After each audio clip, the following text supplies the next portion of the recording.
Hi everyone, I am Dr. Shashikant, Senior Consultant Cosmetic and Plastic Surgeon. ఇప్పుడు మనం nose job rhinoplasty గురించి మాట్లాడుతున్నప్పుడు Indian noses ఎలా ఉంటాయి. జనరల్గా నోస్ షేప్ అనేది చాలా వేరియబుల్ అన్నమాట. ప్రతి మనిషి నోస్ ఒక పద్ధతిలో ఉంటుంది. సో అది ఎట్లా ఉంటుందంటే జనరల్గా బ్యాలెన్స్, అది rest of the shape nose face మొత్తానికి అంటే మిగతా ఫేస్ అంతటికి కలిపి కూడా బ్యాలెన్స్గా ఉంటుంది. కొంతమందికి వెడల్పాటి ఫేస్ ఉన్నప్పుడు కొంచెం నోస్ కూడా వెడల్పు, సన్న కోలం కొన్నప్పుడు వాళ్ళకి సన్న నోస్ ఉండాలా, కొంచెం ప్రొజెక్టింగ్ నోస్ ఉండాలి. సో అలా ఫేస్ మిగతా ఫేస్తో బ్యాలెన్స్డ్గా ఉండడమే నోస్ అనేది ఉండాలి. సో మనం రైనోప్లాస్టీ చేసినప్పుడు కూడా ఎటువంటి మనుషుల్లో రైనోప్లాస్టీ ఎలా చేయాలి అంటే మనం అనుకున్నట్టు, అంటే ఎవరైతే మన దగ్గరికి వస్తారో రైనోప్లాస్టీ చేయించుకోవడానికి వాళ్ళు ఇష్టం వచ్చినట్టు రోస్ చేయడానికి కుదరదు. వాళ్ళ ఫేస్ కి తగ్గట్టు మనం నోస్ చేయాలి. సో అలాగే మన ఇండియన్ నోసెస్ అంటే మనం జనరల్ గా ఈ రైనోప్లాస్టీ మనకి ఫొటోస్ లో కనపడటం కానీ మన స్టాండర్డైజ్డ్ అయితే ఐడియల్ నోస్ అంటారో అవన్నీ కాకేషియన్ నోసెస్. కాకేషియన్ నోసెస్ అంటే వెస్టర్న్ నోసెస్ కి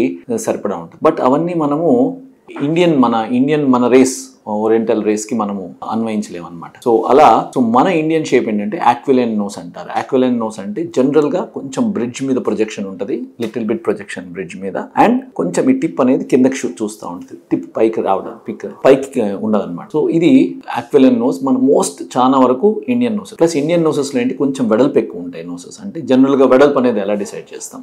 ఒక ఐడియల్ నోస్ అంటే వెస్ట్రన్ స్టాండర్డ్స్ ప్రకారం ఉన్న నోస్ ఏంటంటే మన రెండు కళ్ళ మీడియల్ ఈ భాగంలో నుంచి కంటే చిన్నగా ఉండాలి మన width of the nose. 95% of భారతీయ నోస్లు, ఇండియన్ నోసెస్ ఏంటంటే అవి వెడల్పుగా ఉంటాయి. సో యావరేజ్ ఇండియన్ నోస్ వెడల్పు ఏంటంటే 3.5 to 3.65 to 36 మిల్లీమీటర్స్ ఉంటాయి. అలాగే నోస్ పొడవు అరౌండ్ 5 సెంటీమీటర్స్ అంటే 50 మిల్లీమీటర్స్, 50.5 మిల్లీమీటర్స్ అట్లా ఉంటుంది అనమాట. ఇది average Indian size of the nose. ప్రతిదీ పొడుగు ఉంటాయి, కొంచెం పొట్టి ఉంటాయి, ఇవన్నీ రకరకాల కాంబినేషన్స్ లో ఉంటాయి, కానీ ఇవన్నీ యావరేజ్ ఇండియన్. సో మనము మాడిఫై చేసినప్పుడు మన ఇండియన్ నోస్ కి తగ్గట్టుగా చేయాలి. మన ఇండియన్ ఫేసెస్ కూడా కొంచెం వెడల్పుగా ఉంటాయి, మరీ కోలమొహాలు ఉండవు. వెస్ట్రన్ కాకేషియన్ రేస్ లాగా మరీ కోలమొహాలు ఉండవు. సో అలాగే మన ఇండియన్ ఫేస్ కి తగ్గట్టు మన స్టాండర్డ్స్ మనం డెవలప్ చేసుకోవాలి. సో అలాగే ఈ ఆక్విలైన్ నోస్ అంటారు ఇండియన్ నోస్, మోస్ట్ కామన్ గా. అది పర్ఫెక్ట్ నోస్ అని నేను చెప్పను, బట్ దాన్ని మనం కొంచెం మాడిఫై చేసుకుంటూ మన ఇండియన్ నోస్ తగ్గట్టుగా మనము మాడిఫై చేయాలి. కానీ మనము ఎప్పుడు ఐడియల్ నోస్, వెస్ట్రన్ నోసెస్ దాని ప్రకారం ఏదైతే ఐడియల్ నోస్ అని చెప్తారో దాని ప్రకారం వెళ్ళకూడదు.